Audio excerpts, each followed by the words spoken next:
ঢাকা চট্টগ্রাম হাইওয়ের যে পরিস্থিতি আমরা তো নিজেরাই ওইটা দেখে আসছি। আমরা যে ত্রাণ নিয়ে গিয়েছি এবং কি আসছি, প্রায় 16-17 ঘন্টা আমাদের জার্নি করতে হয়েছে। আপনারা হয়তোবা দেখেছেন, আমরা নিজেরাই গাড়ি থেকে নেমে স্বেচ্ছাসেবী ভাইদের সাথে একসাথে কাজ করে ক্লিয়ার করে করে করে আমরা ত্রাণ নিয়ে গিয়েছিলাম।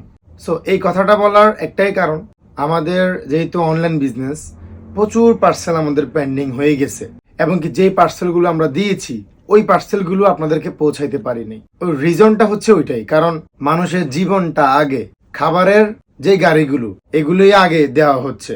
আদার্স যে গাড়িগুলো আছে, মালবাহী বলেন বা যাত্রীবাহী বলেন, ওই গাড়িগুলো কিন্তু সাইডে দাঁড়া করানো, মানে খুবই ধীরে ধীরে যাচ্ছে বা বন্ধই হয়ে আছে। তার জন্যই আপনাদের পার্সেলগুলো পেতে অনেক লেট হচ্ছে।